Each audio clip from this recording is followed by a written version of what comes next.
નમસ્કાર દર્શક મિત્રો, દૂરદર્શન સમાચારમાં આપનું સ્વાગત છે। સૌપ્રથમ જોઈએ મુખ્ય સમાચાર। ભારત અને શ્રીલંકા વચ્ચે નાગરિક પરમાણુ સહકાર સહિત 4 સમજૂતીઓ। ભારત યાત્રાએ આવેલા શ્રીલંકાના રાષ્ટ્રપતિ મૈત્રીપાલ સિરિસેના સાથે પ્રધાનમંત્રી નરેન્દ્ર મોદીની દ્વિપક્ષીય મુદ્દાઓ અંગે વાતચીત। વિકાસમાં સહયોગની નરેન્દ્ર મોદીની ખાતરી। પટણા વડી અદાલતનો બિહારના મુખ્યમંત્રી જીતનરામ માંઝીને મોટો ફટકો। વિશ્વાસ મત અગાઉ કોઈ મોટો નીતિગત નિર્ણય લેવાની ના, વિશ્વાસ મત જીતી જવાનો માંઝીને વિશ્વાસ। મધ્યપ્રદેશના વ્યાપમ ગોટાળા મામલે મુખ્યમંત્રી શિવરાજસિંહ ચૌહાણને નિશાન બનાવતી કોંગ્રેસ, રાજીનામાની માંગણી। ભાજપાએ આક્ષેપો નકાર્યા।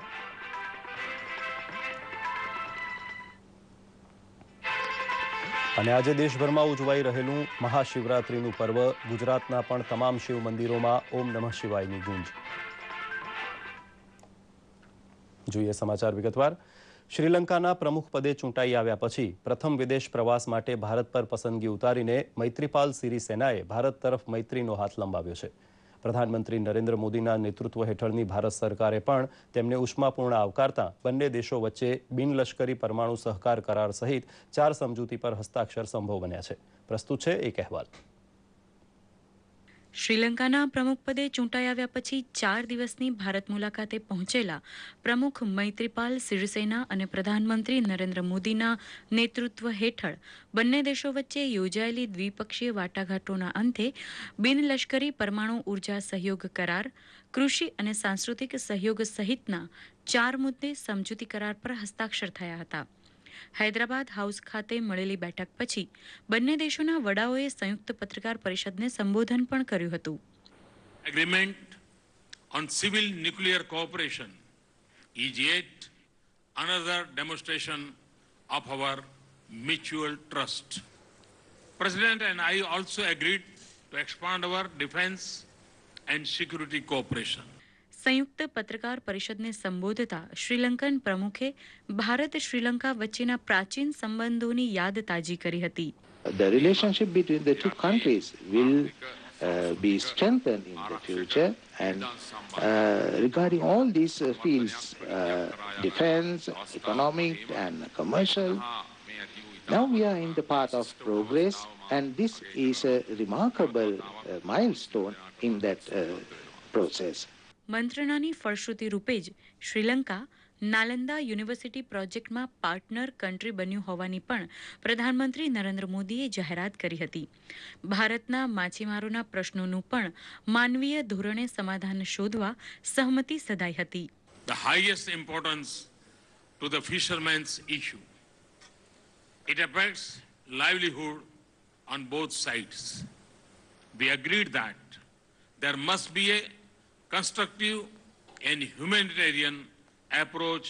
4 દિવસના ભારત પ્રવાસે પહોંચેલા શ્રીલંકાના પ્રમુખ મૈત્રીપાલ સિરિસેનાને આ અગાઉ રાષ્ટ્રપતિ ભવનમાં આયોજિત સમારંભમાં રાષ્ટ્રપતિ પ્રણવ મુખર્જી અને પ્રધાનમંત્રી નરેન્દ્ર મોદીએ આવકાર્યા હતા। શ્રીલંકાના પ્રમુખે રાજઘાટ ખાતે મહાત્મા ગાંધીની સમાધિ પહોંચીને પુષ્પાંજલિ અર્પણ કરી હતી। શ્રીલંકન પ્રમુખ સ્વદેશ પાછા ફરતા પહેલા બોધગયા અને તિરુપતિ બાલાજી દેવસ્થાનોની મુલાકાત પણ લેવાના છે। શ્રીલંકાના પ્રમુખ મૈત્રીપાલ સિરિસેનાના ભારત પ્રવાસ સાથે જ બંને દેશો વચ્ચેના રાજદ્વારી સંબંધોનો નવો અધ્યાય લખવાની શરૂઆત થઈ ચૂકી છે। દૂરદર્શન સમાચાર, અમદાવાદ। ઇન્દોરથી રાજસ્થાનના ગલિયાકોટ જઈ રહેલી એક પ્રવાસી બસ જાંબુઆથી 20 કિલોમીટર દૂર સ્થિત મછલિયા ગામની ખીણમાં ખાબકતા અકસ્માત સર્જાયો હતો। બસમાં આશરે 50 પ્રવાસીઓ સવાર હતા। આ અકસ્માતમાં 10 લોકોના મોત થયાના જ્યારે 14 લોકો ઇજાગ્રસ્ત થયા હોવાના અહેવાલ સૂત્રો દ્વારા પ્રાપ્ત થયા છે। બિહારમાં ચાલી રહેલા રાજકીય વિખવાદમાં દરરોજ નવા મુદ્દાઓ સામે આવી રહ્યા છે। મુખ્યમંત્રી જીતનરામ માંઝી 20 ફેબ્રુઆરીએ વિધાનસભામાં બહુમત સાબિત કરશે। જેડીયુએ નવો દાવ રમતા વિધાનસભામાં પોતાને વિપક્ષનો દરજ્જો આપવાની માંગ કરી છે। આ મુદ્દાને લઈ જેડીયુના નેતાઓ પટણા હાઈકોર્ટ સુધી પહોંચ્યા હતા, જ્યાં હાઈકોર્ટે માંઝી સરકારને વિશ્વાસમત પૂર્વે કોઈ પણ મોટો નીતિગત નિર્ણય ન લેવા જણાવ્યું હતું। જેડીયુમાં ચાલી રહેલી આ રાજકીય ઉથલપાથલમાં અન્ય પક્ષો પણ સક્રિય થયા છે। મધ્યપ્રદેશમાં મુખ્ય વિપક્ષ કોંગ્રેસે આરોપ લગાવ્યો છે કે મુખ્યમંત્રી શિવરાજસિંહ ચૌહાણ અને તેમનો પરિવાર બહુસ્તરીય વ્યાવસાયિક પરીક્ષા બોર્ડ પ્રવેશ વ્યાપમ ગોટાળામાં સંપૂર્ણ રીતે સંકળાયેલા છે। આ સાથે જ વિપક્ષે શિવરાજસિંહ ચૌહાણના રાજીનામાની માંગ કરી હતી. આ મામલે તપાસ કરી રહેલી વિશેષ તપાસ ટીમ SITને ભોપાલમાં એક સોગંદનામું સુપરત કર્યા બાદ પક્ષના વરિષ્ઠ નેતા દિગ્વિજયસિંહે શિવરાજસિંહ ચૌહાણ વિરુદ્ધ સોગંદનામાના આધારે કાયદેસર કાર્યવાહી કરવાનો પડકાર ફેંક્યો હતો. આ તરફ ભાજપે વ્યવસાયિક પરીક્ષા બોર્ડ પ્રવેશ ગોટાળામાં શિવરાજસિંહ ચૌહાણ અને તેમના પરિવારના સામેલ હોવાના કોંગ્રેસના આરોપોને ફગાવી દીધા છે. મુખ્યમંત્રી આનંદીબહેન પટેલે અમદાવાદ મ્યુનિસિપલ કોર્પોરેશન દ્વારા નવનિર્મિત સ્કાઉટ ભવનનું લોકાર્પણ કર્યું હતું.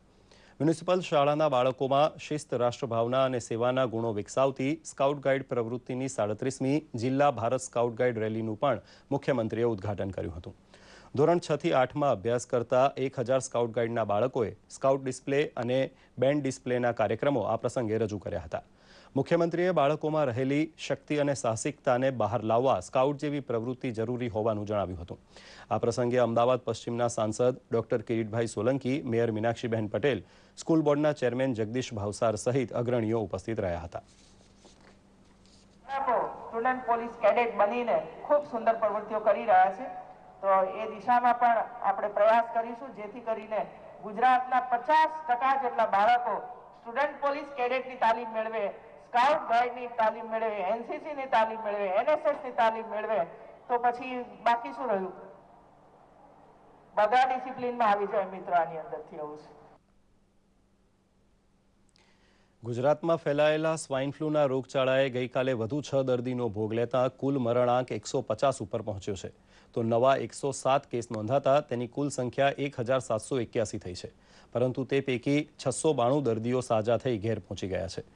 દરમિયાન આશા બહેનો તથા આરોગ્ય કાર્યકરો દ્વારા ચાલતા રાજ્યવ્યાપી જાગૃતિ અભિયાન હેઠળ ઘેર ઘેર પહોંચી 4 કરોડ લોકો સુધી સ્વાઇન ફ્લૂ સામે દાખવવા જેવી અગમચેતીની સમજણ આપવામાં આવી છે તથા સ્વાઇન ફ્લૂના દર્દીઓના સંપર્કમાં આવેલા 4000ની ઓળખ કરી તેમને સારવાર અપાઈ હતી. સ્વાઇન ફ્લૂ સામે અગમચેતીના પગલાં રૂપે સરકારની સજ્જતા સાથે લોકોમાં પણ આયુર્વેદિક ઔષધિઓ તરફ વળવા માટેની જાગૃતિ વધી છે. પ્રસ્તુત છે એક રિપોર્ટ. રાજ્ય અને ખાસ કરીને અમદાવાદમાં સ્વાઇન ફ્લૂનો કહેર વધુ જોવા મળી રહ્યો છે, ત્યારે અમદાવાદની સિવિલ હોસ્પિટલમાં ખાસ વ્યવસ્થા ઊભી કરાઈ છે. સિવિલ હોસ્પિટલમાં સ્વાઇન ફ્લૂની સારવાર માટે આઇસોલેશન વોર્ડ ઉપરાંત ખાસ OPD ખોલવામાં આવ્યા છે, તેમ મેડિકલ સુપ્રિન્ટેન્ડન્ટ ડોક્ટર પ્રભાકરે જણાવ્યું હતું. સ્વાઇન ફ્લૂની અત્યારે ઘણા બધા કેસ જોવા મળ્યા છે. એમાં સિવિલ હોસ્પિટલમાં અમારે ત્યાં સ્વાઇન ફ્લૂ જે સ્પેશિયલ વોર્ડ કહેવાય, આઇસોલેશન વોર્ડ, એવા 100 પથારીની ક્ષમતા સાથે અમારા વોર્ડ આવેલા છે. એમાં બધી જ જાતની ફેસિલિટી કે જે સ્વાઇન ફ્લૂની સારવારમાં જરૂરી પડે એવા ventilator, x ray machine, sonography machine અને ડાયાલિસિસની ફેસિલિટી પણ અમે ત્યાં ક્રિએટ કરેલી છે. ગુજરાતના આરોગ્ય મંત્રી શંકરભાઈ ચૌધરીએ પાટણ નજીક ધારપુર ખાતે આવેલી મેડિકલ કોલેજ તથા હોસ્પિટલની મુલાકાત લઈ સ્વાઇન ફ્લૂના ઇલાજ માટે ગોઠવાયેલી વ્યવસ્થાની સમીક્ષા કરી હતી. આ ઉપરાંત તેમણે પાટણ કલેક્ટર અને આરોગ્ય અધિકારી તેમજ ડોક્ટરો પાસે કામગીરીની માહિતી પણ મેળવી હતી. આરોગ્ય વિભાગે આ રોગચાળા સામે રક્ષણ આપવા આયુર્વેદિક ઔષધિઓના ઉકાળા અને હોમિયોપેથિક દવાઓ પૂરી પાડવાની ઝુંબેશ હાથ ધરી છે. અભિયાન અહીંયા પાટણ જિલ્લાની અંદર ખૂબ સારી રીતે ચાલી રહ્યું છે. 10 જેટલા દર્દીઓ અત્યારે ઇન્ડોર છે જે પોઝિટિવ છે. બાકી 9 જેટલા દર્દીઓને સારવાર આપી અને જે પોઝિટિવ હતા એ ઘેર પણ પહોંચી ગયા છે. આ બાજુ સ્વાઇન ફ્લૂના ત્રાસથી અસ્પૃશ્ય રહેલા ડાંગ જિલ્લામાં આ રોગનો પગપેસારો થાય એ પહેલા અગમચેતીના પગલા રૂપે આહવાની સરકારી આયુર્વેદિક હોસ્પિટલ દ્વારા આહવા ST ડેપો ખાતે સ્વાસ્થ્યવર્ધક ઉકાળો આપવામાં આવી રહ્યો છે. છેલ્લા 10 દિવસમાં 1200 ઉપરાંત લોકોએ આ ઉકાળાનો લાભ લીધો છે.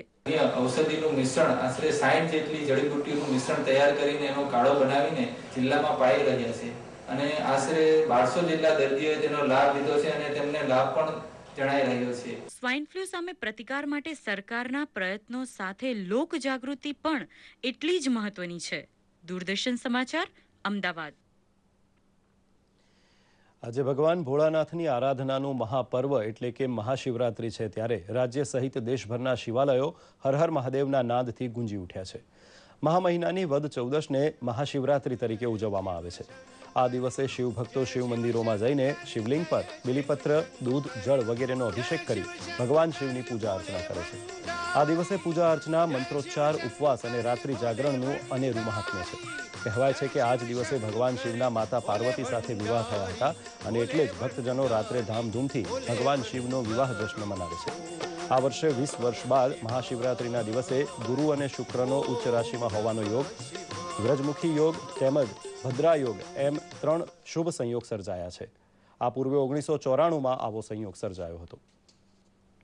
નવસારીના બિલીમોરાના પૌરાણિક સોમનાથ મહાદેવ મંદિરના પ્રાંગણમાં મહાશિવરાત્રિના પર્વ નિમિત્તે 21 લાખ રુદ્રાક્ષમાંથી 31 ફૂટ ઊંચું શિવલિંગ બનાવાયું છે, જેના દર્શન કરવા માટે વહેલી સવારથી જ ભક્તોની લાંબી કતારો લાગી હતી. શિવ કથાકાર બટુકભાઈ વ્યાસની પ્રેરણાથી 21 લાખ રુદ્રાક્ષ દ્વારા નિર્મિત આ વિશાળ શિવલિંગને લિમ્કા બુક ઓફ રેકોર્ડ્સમાં સ્થાન પ્રાપ્ત થયું છે. આ મહાશિવલિંગના સાનિધ્યમાં આજે સુંદરકાંડ, ભજન સંધ્યા, ડાયરો, સંતવાણી સહિતના અનેક ધાર્મિક કાર્યક્રમોનું આયોજન કરાયું છે.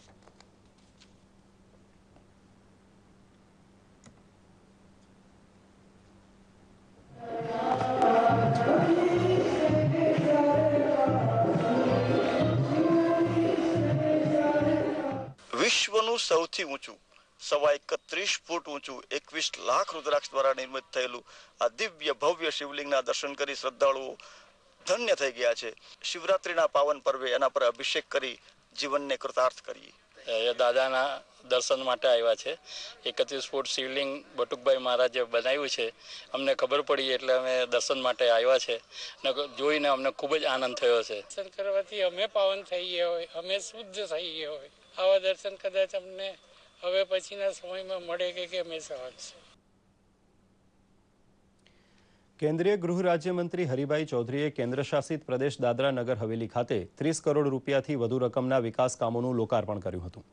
સંકલિત ડેરી વિકાસ પ્રકલ્પ દ્વારા મહિલાઓને ઘેર બેઠા રોજગારી આપતા કાર્યક્રમમાં આંબાબારી ગામે મંડળીઓના 78 સભાસદોએ વાર્ષિક 33,86,260 રૂપિયાના કરેલા ઉત્પાદનની મંત્રીશ્રીએ પ્રશંસા કરી હતી. ઘરેલું પોલ્ટ્રી ફાર્મ, વર્મી કલ્ચર ખાતર ઉત્પાદન, સરકારી સહાયથી ગોબર ગેસની અને શૌચાલયની નિર્માણની કામગીરી ગૃહ રાજ્યમંત્રીએ નિહાળી હતી. આ પ્રસંગે તેમણે કલા અને અથાલ ગામે સૌર ઉત્પાદન પ્લાન્ટનું, નવનિર્મિત પુલનું તથા ટ્રાન્સપોર્ટ ભવન અને ખેડૂત પ્રશિક્ષણ વિજ્ઞાન સેન્ટરનું પણ ઉદ્ઘાટન કર્યું હતું.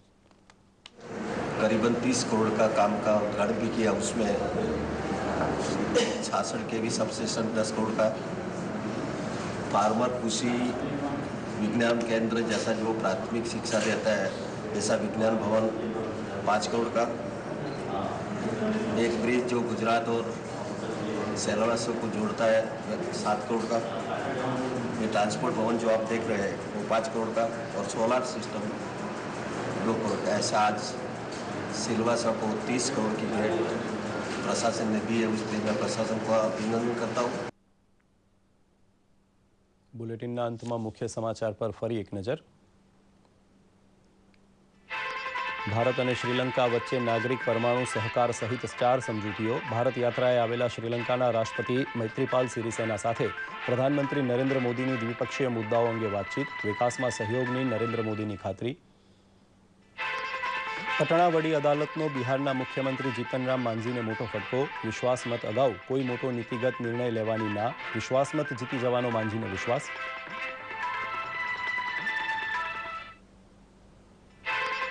મધ્યપ્રદેશના વ્યાપમ ગોટાળા મામલે મુખ્યમંત્રી શિવરાજસિંહ ચૌહાણને નિશાન બનાવતી કોંગ્રેસ. રાજીનામાની માંગણી. ભાજપાએ આક્ષેપો નકાર્યા.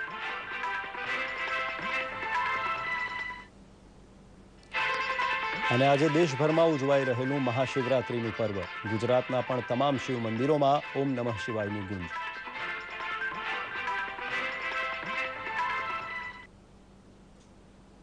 તો આ સાથે જ આ સમાચાર બુલેટિન અહીં સમાપ્ત કરીએ છીએ. નમસ્કાર.